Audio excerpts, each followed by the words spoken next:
कामेश्वराय नमः। ओम मोहिनी कामेश्वराय नमः। ओम मोहिनी कामेश्वराय नमः। कामेश्वराय नमः। ओम मोहिनी कामेश्वराय नमः। चंद्रमा का अभूतपूर्व सौंदर्य और तेज देखकर मुझे लग रहा है कि निश्चित ही वहां कुछ अत्यंत दिव्य घटित हो रहा है।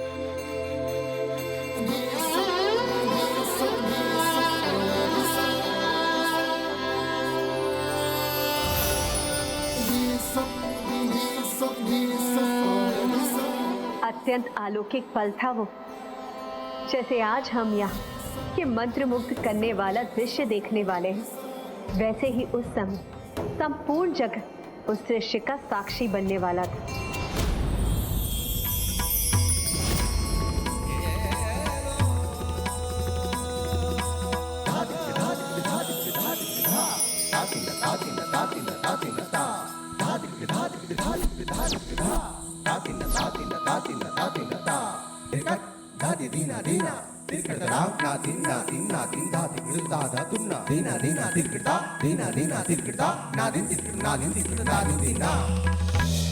अति सुंदर।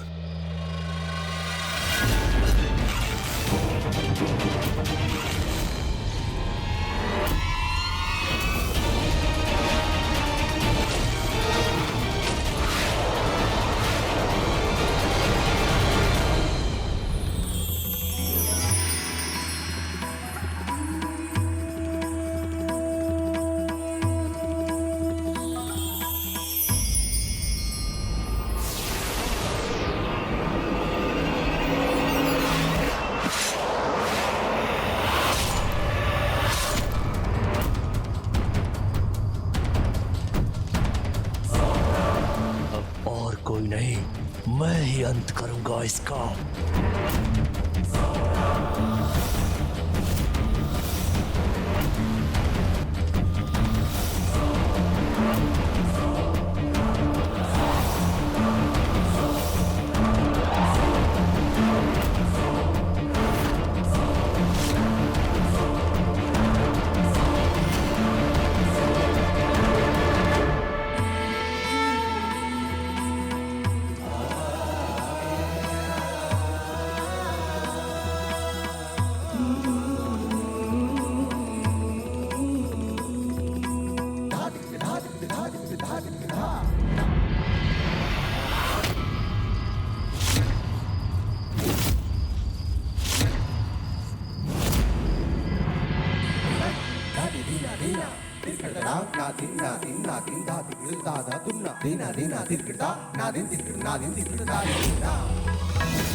जीवित नहीं बचोगे राजन।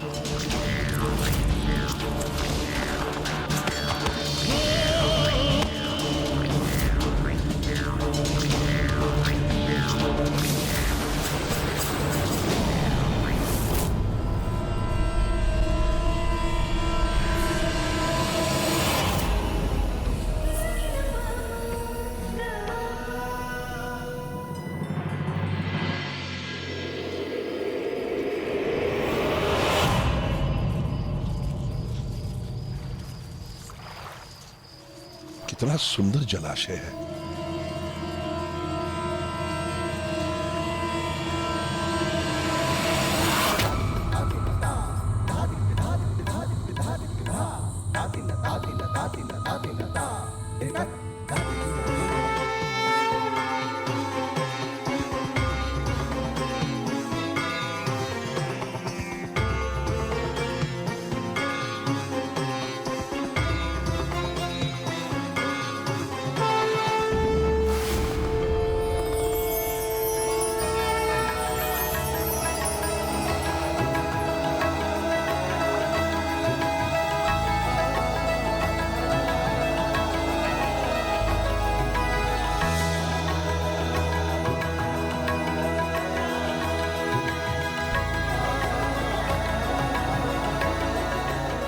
अंततः वो पावन समय अब आ ही गया जब प्रभु अयप्पा के अवतार संसार के कष्ट हरने वाले थे।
ऐसी दिव्य घटना का साक्षी बनने का अवसर देकर आपने अपने भक्त को धन्य कर दिया है प्रभु। तन्नो शास्ता प्रचोदयात्।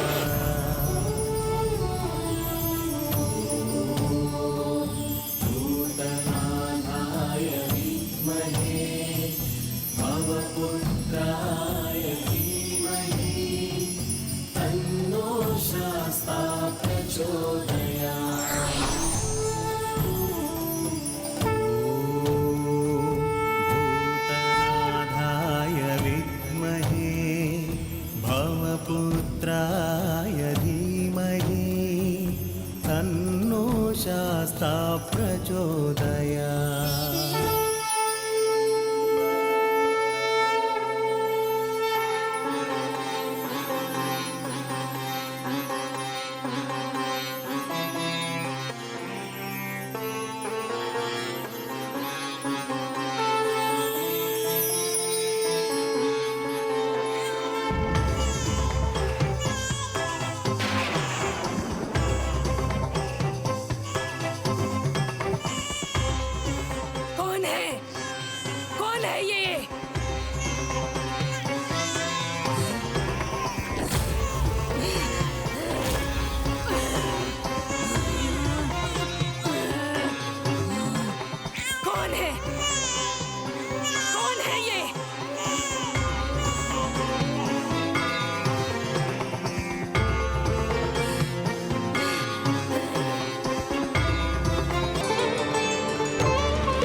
अद्भुत शिशु,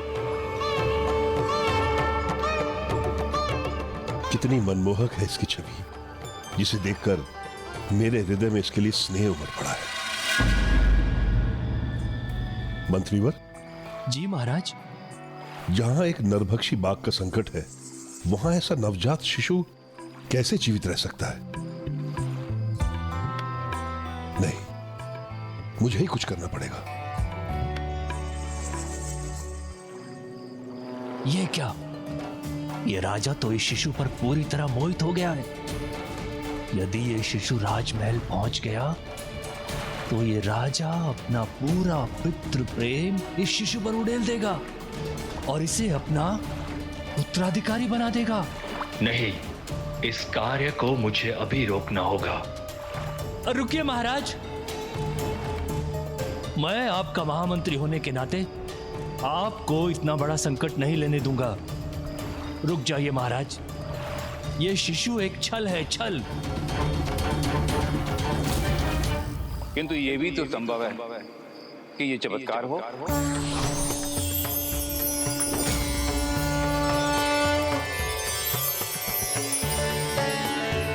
कौन है ये दिव्य ऋषि और कैसा अद्भुत रूप है इनका। जहां एक और इन्होंने प्रभु शिव जैसी जटाएं धारण की हैं, वहीं दूसरी ओर माथे पर प्रभु विष्णु जी जैसा तिलक भी सुशोभित हो रहा है। प्रभु नारायण के भक्त के जैसी धोती पहनी है और शिव जी का रुद्राक्ष भी पहना हुआ है।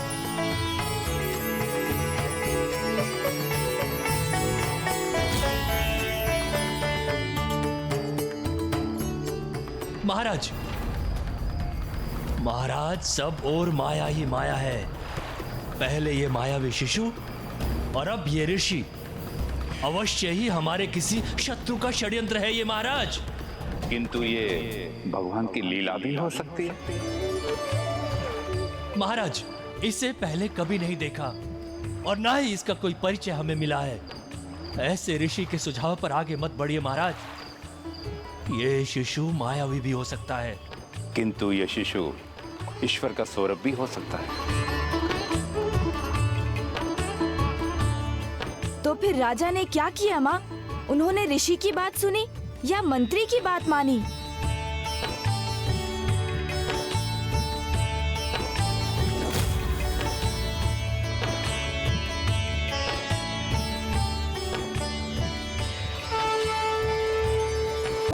संसार का सबसे अधिक दिव्य क्षण था वो, जब प्रभु कामेश्वर और देवी मोहिनी के अंश संसार में उनकी संतान के रूप में साकार हुए।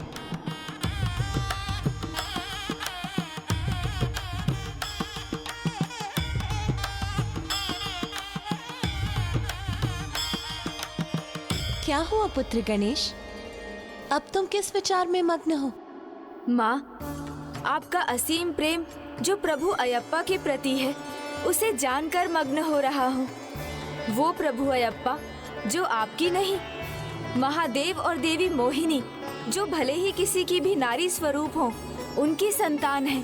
जगत कल्याण में निजी स्वार्थ का कोई स्थान नहीं होता, किंतु ये परिस्थिति भिन्न से भी भिन्न है, क्योंकि मेरी और नारायण की उत्पत्ति एक ही स्रोत से हुई है, एवं जिस दिव्य पुंज से हमारी उत्पत्ति हुई है, नारायण उसके पुरुष स्वरूप है और मैं उसकी नारी स्वरूप हूँ। तो फिर राजा ने क्या किया माँ? उन्होंने ऋषि की बात सुनी या मंत्री की बात मानी?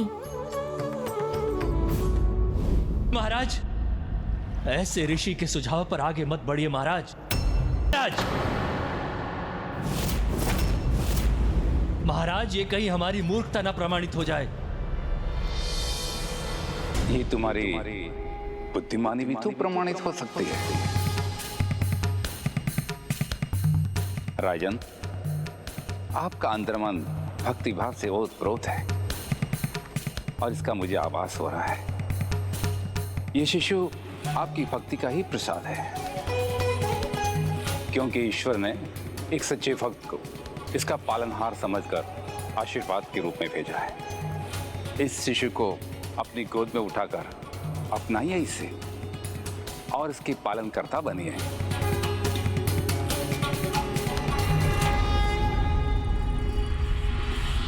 महाराज, आप अपने महामंत्री का सुझाव अस्वीकार करके एक अज्ञात ऋषि का सुझाव स्वीकार कर रहे हैं। ऐसा मत कीजिए महाराज, ये किसी महासंकट का संकेत हो सकता है।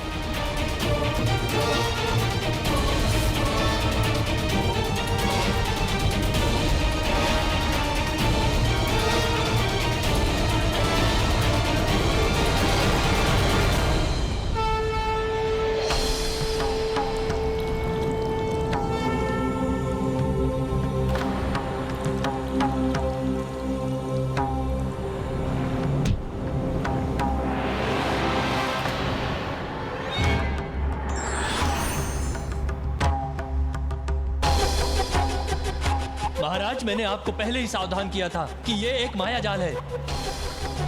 देखिए, वो ऋषि भी अदृश्य हो गए हैं।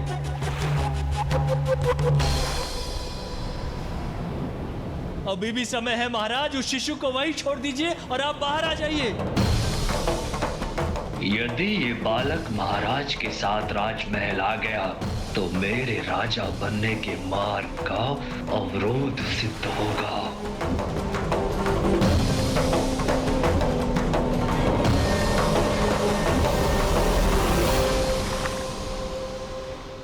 किंतु महाराज ने तो उस शिशु को स्वीकार किया था।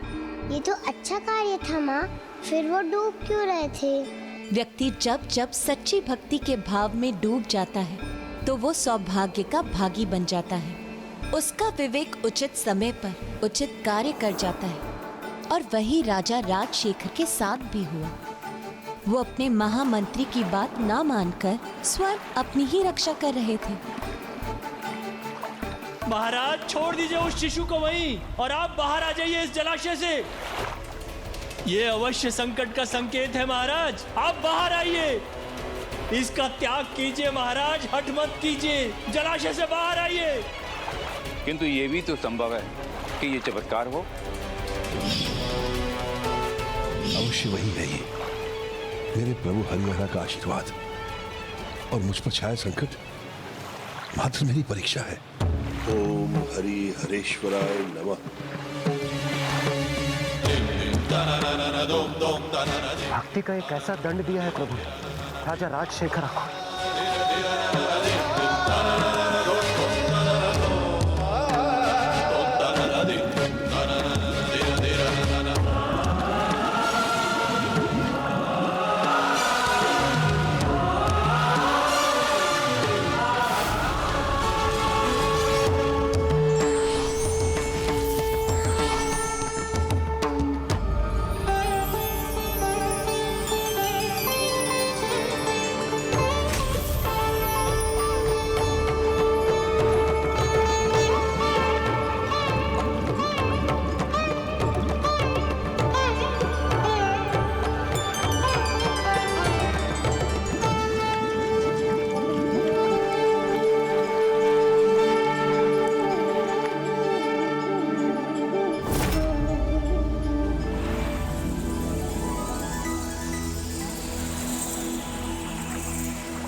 इसके तो प्राण पखेरु उड़ जाने चाहिए थे।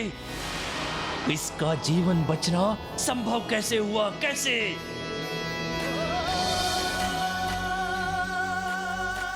जहाँ सच्ची भक्ति है वहाँ सब कुछ संभव।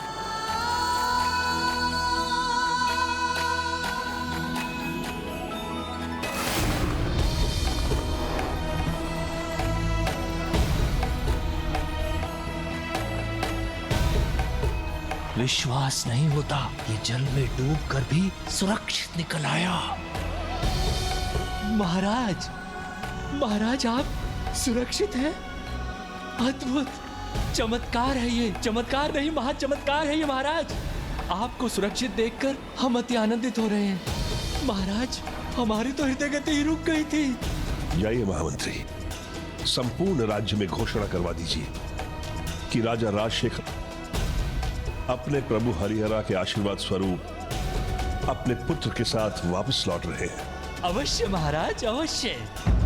आपके लौटने की घोषणा नहीं, उत्सव होगा महाराज, महाउत्सव। अवश्य।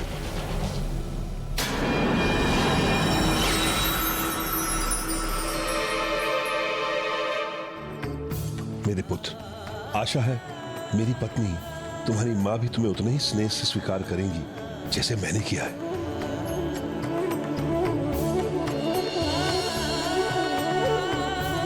मुझे ये आभास हो रहा है प्रभु कि आपका आशीर्वाद फलीभूत होने वाला है। जिस प्रकार बेल के पत्ते को 3 पत्तियां मिलकर संपूर्णता प्रदान करती हैं, उसी प्रकार कोई तीसरा आकर हमें भी पूर्णता प्रदान करने वाला है।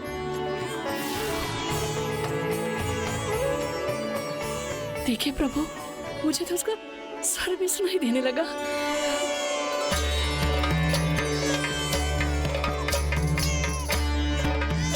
मेरा पुत्र मेरे सामने सामने नहीं, किंतु मुझे ऐसा क्यों लग रहा है कि जैसे आप हमारी मनोकामना पूर्ण कर चुके प्रभु।